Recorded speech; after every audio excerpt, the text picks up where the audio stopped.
सावन के दूसरे सोमवार की अनंत शुभकामनाएं। आज भगवान भोलेनाथ पे कुछ बातें करेंगे। आपने महाकाल कॉरिडोर में बनी मूर्तियों को कभी ध्यान से देखा है?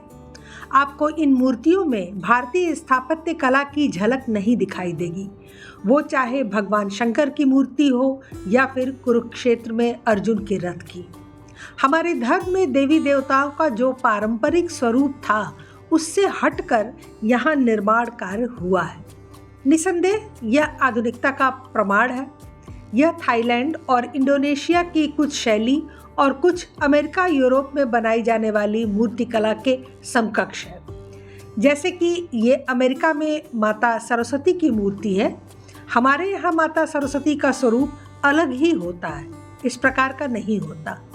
महाकाल कॉरिडोर की मूर्तियाँ भारत के ही प्रसिद्ध कारीगरों द्वारा बनाई गई हैं, लेकिन उसमें जो आधुनिकता और विदेशी पुट है वो हमें आत्मसात करने में थोड़ा कठिन लगता है। दरअसल दिक्कत कहाँ है? दिक्कत यह है कि जब जब धर्म पर आधुनिकता का मुलम्मा चढ़ा है तो धर्म की हानि ही हुई है। धर्म अपने पारंपरिक और प्राचीन स्वरूप में ही प्रसारित किया जाना चाहिए। आधुनिकता की सोच रखने वाले लोग जब धर्म के साथ छेड़छाड़ करने लगते हैं तो वहाँ से दुष्प्रचार शुरू हो जाता है। इसका एक ज्वलंत उदाहरण आपको काशी में मिलेगा। इसी आधुनिकता में डूबे किसी चित्रकार ने काशी की दीवारों पर चित्र बनाए हैं जो निश्चित तौर पे सरकार के निर्देश पर ही बनाए गए हैं, लेकिन आदेश का निरूपण कैसे किया जा रहा है, वो सही है या गलत, इसकी जांच करना सरकार भूल गई। एक वीडियो क्लिप है जिसे देखकर आपको पूरी बात समझ में आ जाएगी। अब देखा, जब शिव जी के ही रूप में जो पर्यटक विभाग बनाई, शिव जी कौने पुराण में जो गांजा पियत दिखले हुअन, जरा पूछा पर्यटक विभाग से कोई जने। ए भैरव, मारा गोजी से जो बुद्धि हेराए देने का जो बनावत तुम देखा।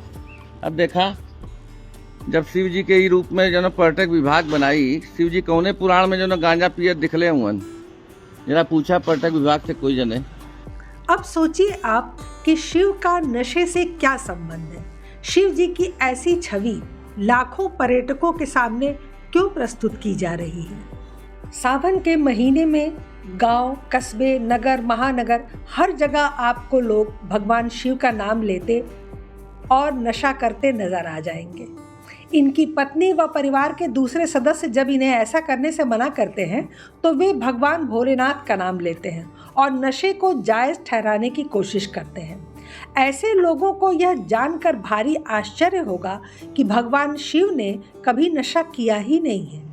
भगवान ऋषि सद्गुरु शंकराचार्य लिखते हैं कि शिव के भक्तों, तुम ऐसा सोच भी कैसे सकते हो कि शिव को मस्त रहने के लिए नशे की ज़रूरत पड़ेगी। शिव इतनी छोटी चीज़ नहीं है, वे तो अपने आप में मादकता हैं, मस्त हैं। उन्हें मस्त होने के लिए भला गांजा, भांग जैसी तुच्छ चीज़ों की ज़रूरत क्यों पड़ने लगी? शिव का दरअसल नशे से दूर दूर तक कोई संबंध नहीं है, और जिस शिव के शरीर पर इस संसार के सबसे खतरनाक विष पीने का कोई असर न हुआ हो, विष पीकर वे नीलकंठ हो गए, उस महादेव शंभू भोलेनाथ पर भला गांजा, भांग, धतूरा इनका क्या असर होगा? और भला इन तुच्छ चीज़ों से उन्हें क्यों कर किसी तरह का कोई नशा होने लगा? इन तुच्छ नशे की चीज़ों की क्या औकात जो भगवान भोलेनाथ के मन और शरीर पर कोई असर डाल सके? वास्तव में शिव और नशे का दूर दूर तक कोई संबंध नहीं है। शिव सर्वोच्च मानसिक स्थिति के प्रतीक है। आपको बता दें कि भगवान शिव कौन है। रुद्राष्टकम में लिखा है कि कालातीत कल्याण कल्पांतकारी सदा सज्जनानंद दाता पुरारी चिदानंद संदोह मोहापहारी प्रसीद प्रसीद प्रभो मनमथारी। अर्थात जो काल के बंधे नहीं हैं, जो कल्याणकारी हैं, जो विनाशक भी हैं, जो हमेशा आशीर्वाद देते हैं और धर्म का साथ देते हैं, जो अधर्मी का नाश करते हैं, जो चित्त का आनंद है, जो जुनून है, जो मुझसे खुश रहे, ऐसे भगवान जो कामदेव नाशी हैं, उन्हें मेरा बारंबार प्रणाम है। अब अपने आप से पूछें कि जो अनंत आनंद का दाता है, जो किसी भी भौतिक सुख से लाख गुना तीव्र है, क्या उसे भांग का नशा करने की जरूरत है? भगवान शिव स्वयं आनंदित है। वे स्वयं आनंदित होने की स्थिति में हैं। वे आपको इच्छाओं को त्यागने के लिए कहते हैं और आपको लगता है कि वे स्वयं भी खरपतवार के आदी हैं। अब आप पूछेंगे कि फिर उन्हें भांग धतूरा क्यों चढ़ाया जाता है? तो भांग की पत्तियों को औषधि के रूप में उनकी पूजा होती है, क्योंकि भगवान शिव के एक पहलू को वैद्यनाथ, यानी वैद्यनाथ का मतलब होता है डॉक्टरों का स्वामी, तो उन्हें वैद्यनाथ के रूप में भी जाना जाता है। शिव महापुराण में भगवान शिव को नीलकंठ कहा गया है, क्योंकि सागर मंथन के समय भगवान भोलेनाथ ने सागर मंथन से उत्पन्न हलाहल विष को पीकर सृष्टि को तबाह होने से बचाया था। लेकिन विष पीने के बाद इसके प्रभाव से भगवान शिव का गला नीला पड़ गया, क्योंकि उन्होंने विष को गले से नीचे नहीं उतरने दिया था। इसका परिणाम यह हुआ कि विष भगवान शिव के मस्तिष्क पर चढ़ गया और भोलेनाथ अचेत हो गए। ऐसी स्थिति में देवताओं के सामने भगवान शिव को होश में लाना एक बड़ी चुनौती बन गई। देवी भागवत पुराण में बताया गया है कि इस स्थिति से आदि शक्ति प्रकट हुई और भगवान शिव का उपचार करने के लिए जड़ी बूटियों और जल से शिव जी का उपचार करने लगी। भगवान शिव के सिर से विष की गर्मी को दूर करने के लिए देवताओं ने भगवान शिव के सिर पर धतूरा भांग रखा और निरंतर जलाभिषेक किया। इससे शिव जी के सिर से विष का असर दूर हो गया। उसी समय से भगवान शिव को धतूरा भांग और जल चढ़ाया जाने लगा। आप देखते होंगे कि बहुत से साधु सन्यासी, विशेषकर नागा साधु, आपको चिलम फूंकते मिलेंगे या नशा करते मिलेंगे। लेकिन वो ऐसा क्यों करते हैं? इसके पीछे सरल तर्क है। ये सभी साधु हिमालयी क्षेत्रों में रहते हैं। -40 डिग्री के तापमान में जब वे अपने शरीर पर राख डालते हैं तो उनके शरीर के छिद्र अवरुद्ध हो जाते हैं और गर्मी का हस्तांतरण नहीं होता। हम सभी जानते हैं कि उच्च तापमान से निम्न तापमान तक ऊर्जा प्रवाहित होती है, इसलिए उनके शरीर के अंदर का तापमान बहुत अधिक होता है और बाहर का तापमान बहुत कम होता है। इसलिए वे अपने शरीर के छिद्रों को अवरुद्ध करने और गर्मी के हस्तांतरण को रोकने के लिए अपने शरीर पर राख डालते हैं। लेकिन उनके शरीर के अंदर का तापमान कैसे बढ़ता है? वे ध्यान करते हैं, वे अलग अलग प्राणायाम करते हैं और सबसे महत्वपूर्ण बात यह है कि वे शरीर के तापमान को बनाए रखने के लिए गांजे का सेवन करते हैं। इस तरह वे -40 डिग्री तापमान में भी नग्न शरीर के साथ रह लेते हैं। अब उनकी देखा देखी अगर आम आदमी भी गांजे और भांग का सेवन करने लगेगा, जो कि सामान्य क्षेत्रों का रहने वाला है, तो उसकी क्या स्थिति होगी? भोलेनाथ की नकल करने वालों से एक प्रश्न है कि अगर भोलेनाथ जो करते हैं ठीक वही तुम्हें भी करना है तो तुम रोज जहर क्यों नहीं पीते? भगवान ने तो संसार के सबसे खतरनाक विष से भरा हुआ पूरा घड़ा पी लिया था। तुम उतना नहीं तो आधा गिलास ही पी लो, 1 चम्मच ही पी लो। भगवान भोलेनाथ महीनों ध्यान में बैठे रहते हैं, हिलते तक नहीं थे। तुम कुछ घंटे ही उस मुद्रा में बैठ के दिखाओ। अपने गलत व्यसनों को भगवान भोलेनाथ से मत जोड़ो। सावन भोलेनाथ का महीना है। इसी महीने में भोलेनाथ की सौगंध लो कि जीवन में कभी नशा नहीं करोगे। शंभू प्रसन्न हो जाएंगे। तुम्हारे प्रण से वे इतने प्रसन्न हो जाएंगे कि उनका डमरू बज उठेगा। तुम्हारी भक्ति उन्हें मुग्ध कर देगी। वे नृत्य करने लगेंगे। लेकिन ऐसा कोई नहीं करता। कुछ विद्वान कहते हैं कि विश्व को हलाहल के कुप्रभावों से संरक्षित करने के लिए ही शिवार्चन के समय बेलपत्र आदि को शिवलिंग पर चढ़ाने की परंपरा है।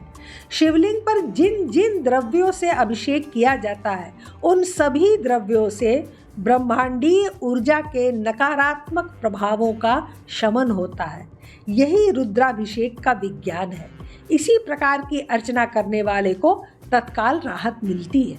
आप शिव महापुराण पढ़िए, उसमें कहीं नहीं लिखा है कि शंकर भगवान को भांग प्रिय है। यह तो काशी, मथुरा आदि क्षेत्र के भंगेड़ियों ने ही इसे प्रिय बना दिया। हकीकत यह है कि शिव जी का कंठ जलता है तो इस कंठ की जलन को 2 वस्तुओं से रोका जा सकता है, एक गाय का दूध और दूसरा भांग का लेप। लेकिन शास्त्रों में कहीं भी शिव जी के भांग, गांजा या चिलम पीने का उल्लेख नहीं मिलता। कई लोग कहते हैं कि भांग एक औषधि है और इसके कई औषधीय गुणों की बात करते हैं और तर्क देते हैं कि यदि इसे उचित मात्रा में ले तो इसके कई मेडिकल फायदे हैं। दरअसल मेडिकल फायदे बीमार लोगों के लिए हैं। भांग को सिर्फ 2 लोग ही इस्तेमाल करते हैं, एक वे जो बीमार हैं और दूसरा वे जो नशा करना चाहते हैं। तो शिव जी न तो बीमार हैं और न ही नशे के आदी हैं, वे तो परम योगी हैं, उन्हें भांग की आवश्यकता नहीं। ध्यान के नशे के आगे सभी नशे कमजोर हैं। जिसे समाधि का नशा हो वह दूसरा क्या नशा करेगा। दरअसल योग की उच्चतम स्थिति में शरीर की आवश्यकताएं अत्यंत ही गौण हो जाती हैं। इस स्थिति में आहार का महत्व ही नहीं रह जाता, फिर नशे आदि का प्रयोजन ही कहाँ रह जाता है। कोई भी योगी किसी भी प्रकार का नशा नहीं करता, क्योंकि योग की शक्तियां प्राप्त करने में हर तरह का नशा बाधा उत्पन्न करता है।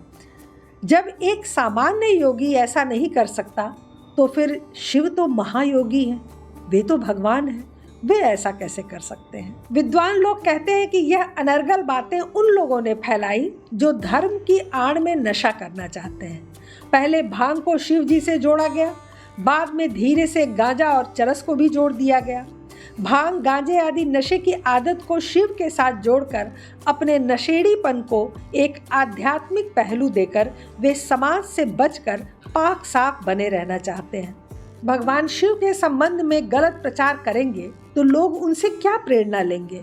यही ना कि भांग चिलम पीना चाहिए, नशा करना चाहिए। शिव का अर्थ है शुभ और कल्याण कारक, मोक्ष देने वाला। परंतु नशे के सेवन से किस प्रकार का कल्याण हो पाएगा। इसलिए शिव को नशे से जोड़ना एकदम गलत है। शिव से योग की प्रेरणा लें, ध्यान की प्रेरणा लें, विद्युता और निष्क्रियता की प्रेरणा लें, तभी जीवन का उद्देश्य सफल होगा। ऐसे में यदि आपके घर, मंदिर या अन्य किसी भी स्थान पर भगवान शिव का ऐसा चित्र या ऐसी मूर्ति लगी है जिसमें वे चिलम पीते या भांग का सेवन करते हुए नजर आ रहे हैं, तो उसे आप तुरंत ही हटा दें। यही अच्छा होगा। यह भगवान शंकर का घोर अपमान है। यह भी कितना दुख भरा है कि कई लोगों ने भगवान शंकर पर ऐसे गीत और गाने बनाए हैं जिनमें उन्हें भांग का सेवन करने का उल्लेख किया गया है। कोई गीतकार या गायक यह जानने का प्रयास नहीं करता कि इस बारे में सच क्या है। मैं जो गाना गा रहा हूँ या जो गीत लिख रहा हूँ उसका आधार क्या है। क्या सच में भगवान शिव नशा करते थे? भगवान ऐसे भक्त को भी अपना भक्त मानते हैं जो उनका घोर अपमान करके उनकी छवि खराब कर रहे हैं। इसीलिए तो उन्हें भोलेनाथ कहा जाता है। विशेषकर जो लोग कांवड़ लेकर जाते हैं और उसमें डीजे बजवाते हैं, वहाँ ध्यान रखना चाहिए कि ऐसे बेढंगे और अश्लील गानों को रिजेक्ट करें। जब जनता इन्हें नापसंद करना शुरू कर देगी तो ऐसे गाने बजने बंद हो जाएंगे और फिर लोग इन्हें रिकॉर्ड भी करने से बचेंगे। इन्हें गाएंगे नहीं, इन्हें लिखेंगे नहीं। जब तक लोग झूमते रहेंगे तब तक भगवान भोलेनाथ का नाम खराब होता रहेगा। ऐसे गीत लिखने वाले गीतकार, ऐसी मूर्तियां बनाने वाले मूर्तकार और ऐसे चित्र बनाने वाले चित्रकार सनातन धर्म का बहुत बड़ा विनाश कर रहे हैं। इन्हें हम सबको मिलकर रोकना होगा। सबको निरंतर प्रयास करना होगा कि हम अपने देवी देवताओं के विषय में कोई भी अनर्गल प्रलाप सहन न करें, और यदि कोई ऐसा करता है तो उसका कड़ाई से विरोध करें। हर हर महादेव, ओम नमः शिवाय। आज के लिए बस इतना ही। हमारे चैनल को सब्सक्राइब करें, लाइक करें और शेयर करें। अपने विचार हमें कमेंट बॉक्स में ज़रूर बताएं कि आपको यह एपिसोड कैसा लगा। धन्यवाद। नमस्कार।